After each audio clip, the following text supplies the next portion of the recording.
were like you wouldn't even anticipate, not obvious solutions.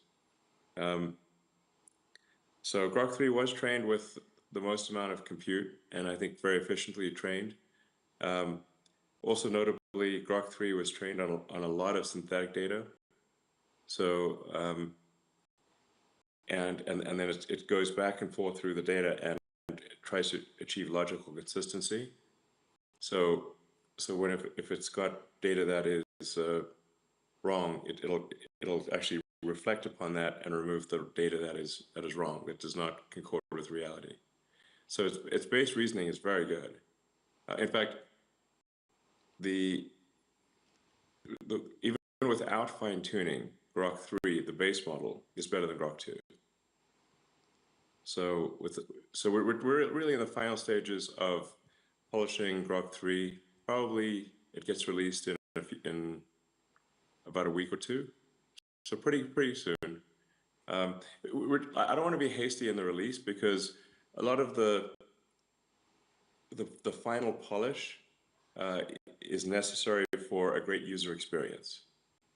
So in some ways you can think of it like a house. That last 5% where you finish the drywall and do the painting and the trimming, even though it's not much work, it transforms the house. Yeah. So it's that. Just want to make sure that last 5% is done really well, and it's a week, maybe 2 weeks. I think it'll be very good, and I think this might be. We think it'll be better than anything else, and then maybe this might be the last time that any AI is better than Grok. Looking forward to it. Everyone's, I think, excited about it. So I just want to touch upon a topic that was quoted in the media. You offered, I think they said a group that was led by you offered $97 billion for acquiring OpenAI. I personally take a little round numbers. So I was personally involved in the meeting that you and Sam hosted in 2017 in LA, if you remember. And at that point of time, you were the single largest shareholder. I think you contributed $50 million to the company. So it must hurt. I don't have any shares, actually. I have no shares in OpenAI. But at that time, it was a non-profit, right? And it must hurt that you need to pay $97 billion for something that you paid $50 million for in the past. Yeah. But I have a yes. Fate loves irony. So I have a specific question here. Can you actually build a company like OpenAI and take it to the scale that you want to take as a non-profit? Is it possible that you build a company that requires billions of dollars in compute capabilities to build these models while being a non-profit? Or was it wishful thinking in the beginning and then you guys parted ways because it couldn't work? Well, I mean, I think the evidence is there in that OpenAI has gotten this far while having at least a sort of dual profit, non-profit role. What they're trying to do now is completely delete the non-profit. And that seems really going too far, I provided all of the funding for OpenAI in the beginning for the first almost $50 million for nothing as a nonprofit, and it was meant to be open source. And so, I think this is analogous to like if you pay if you fund a nonprofit to preserve the Amazon rainforest, but instead they turn into a lumber company and chop down the trees and sell them for wood. You'd be like, wait a second, that's the exact opposite of what I donated the money for. So OpenAI is meant to be open source, nonprofit, and now it is closed. They changed the name to Closed for Maximum Profit AI. Closed for voracious profit. I mean, they're like, whoa, are they after money next level? So why does this change need to occur? Yeah, you said that in 2 weeks is going to be the most powerful model yet. I know that you've been at the forefront of many technologies. Where do you think the biggest economic returns of these models are going to come from? Because currently we're spending billions, and I think you mentioned this before, it's like the gambler syndrome. We're going and spending billions and hoping to pull out a profit at the end of the day. Where do you think the biggest impact in terms of returns are going to be? Well, I think once you have humanoid robots and deep intelligence, you basically have quasi-infinite products and services available. So with Tesla building the most advanced humanoid robot, then those humanoid robots can be directed by deep intelligence at the data center level. You can say you can produce any product, provide any service. There's really no limit to the economy at that point. You can make anything, provided like so. I'm not sure at that point will money even be meaningful. I don't know. It might not be. Because the economic output is productivity per capita times how many people do you have. If in the form of humanoid robots you have no meaningful limit on the number of robots, and the robots can basically do anything, then you'll have a sort of a universal high income situation. Anyone will be able to have as many products and services as they want, with the exception of things that say have artificial scarcity, like a particular piece of art or something like that.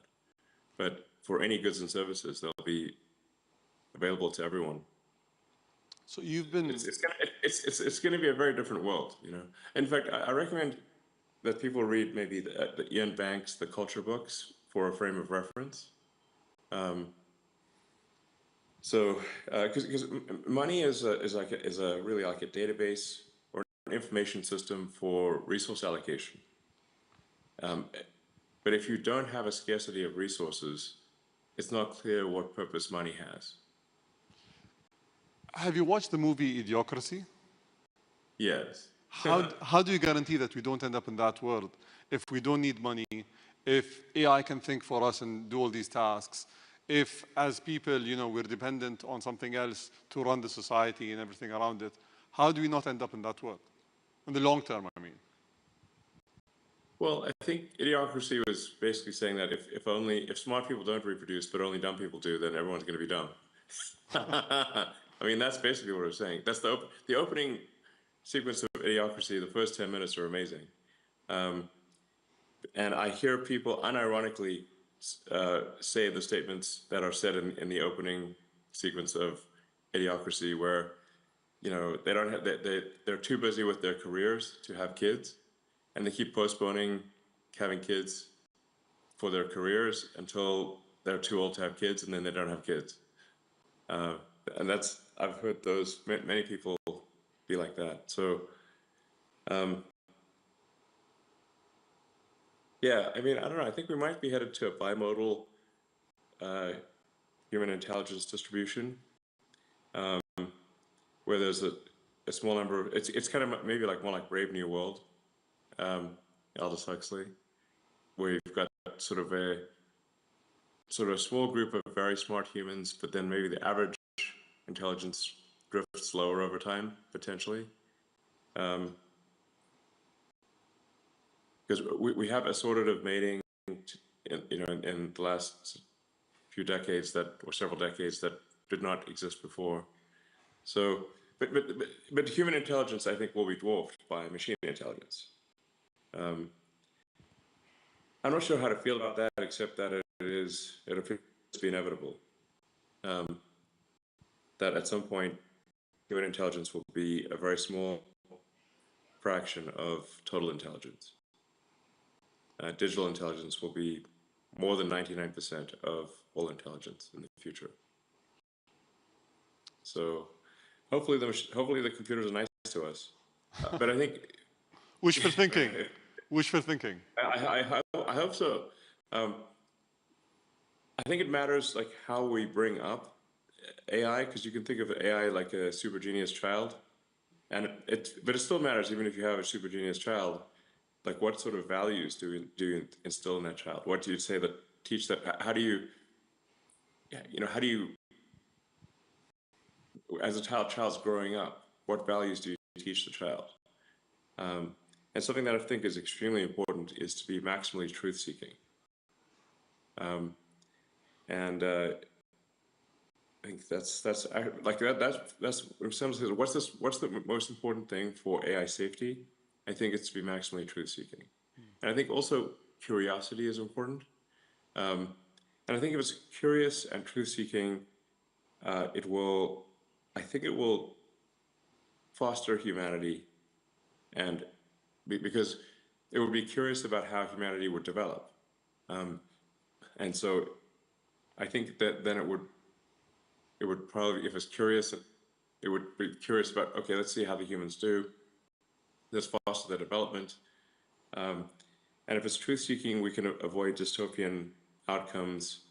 Like, an example being like, say, when Google Gemini was programmed to make every output be diverse, even if it didn't match reality, so like it was asked to produce an image of the founding fathers of the United States, and instead produced an image of a group of diverse women,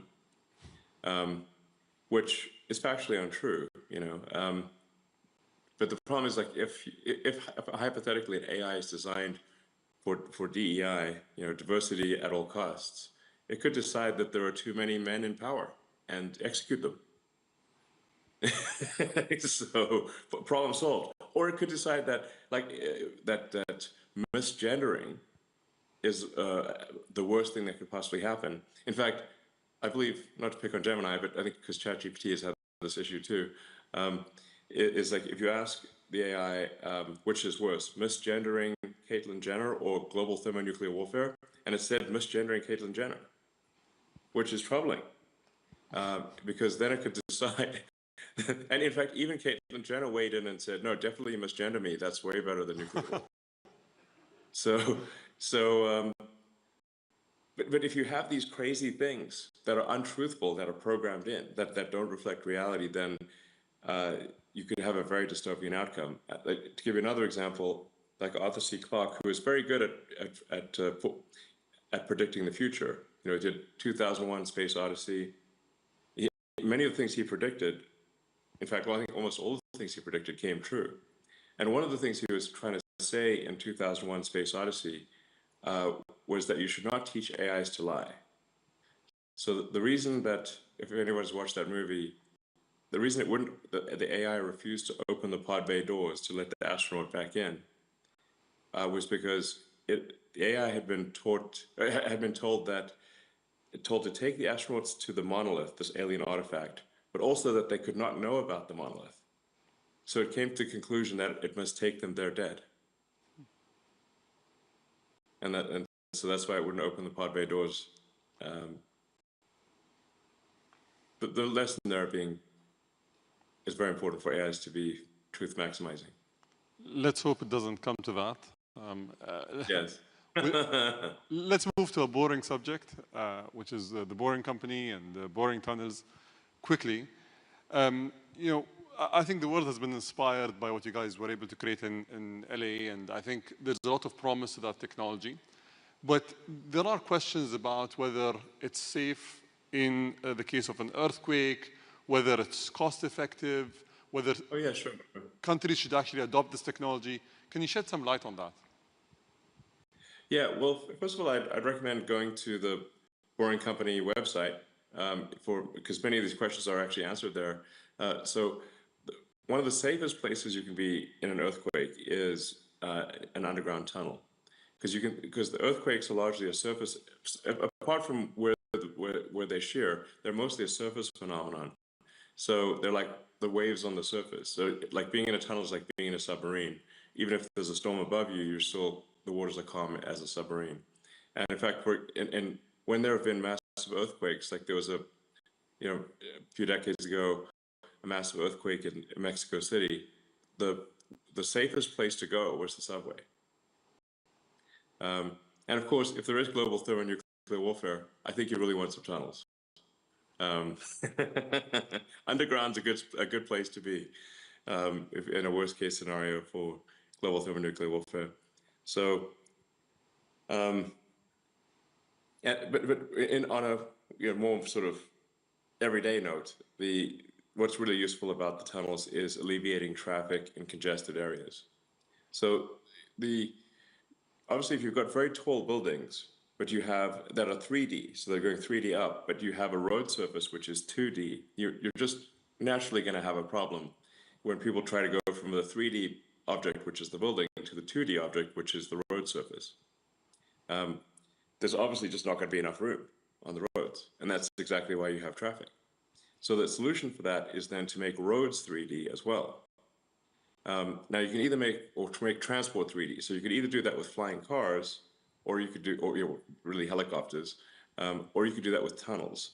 Now the challenge with doing it with going above ground or with any kind of flying object is that they tend to be very noisy, and they generate a lot of wind force. And you've got things flying over your head all the time, which can be disconcerting. If one of these things drops a hubcap on your head one day.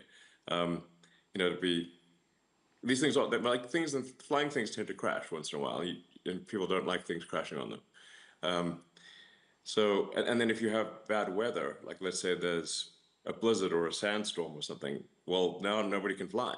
So then transport shuts down. On the other hand, none of these problems exist with underground travel.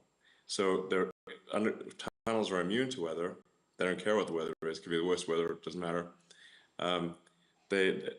Nothing's going to fall on you because you're underground. So you don't have to, going to be dropping things on people. And there's no wind force and it's very quiet.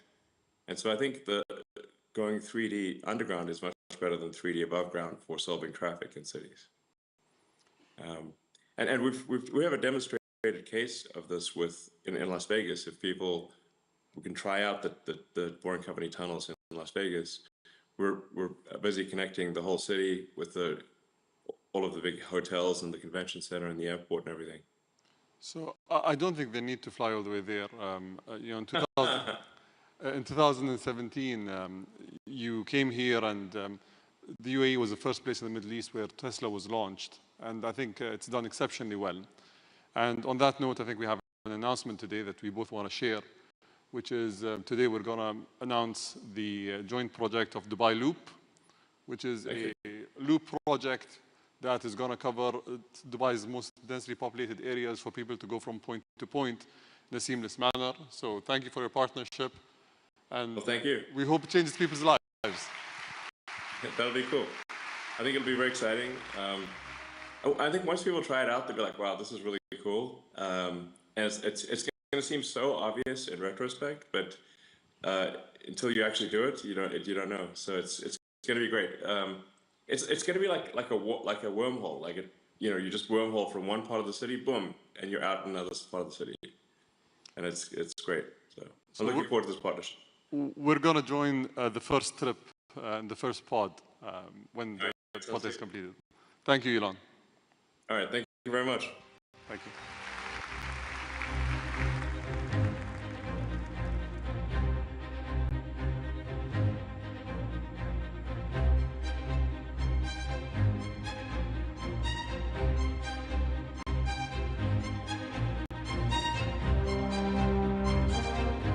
Ladies and gentlemen, the next session will begin shortly. Please stay seated. Thank you.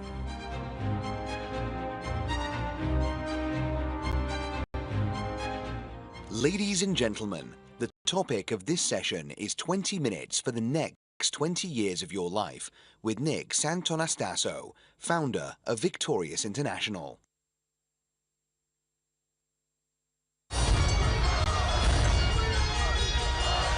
The doctors classified me with Hanhart syndrome. Are you ready to challenge the impossible? Nick Santonastasso.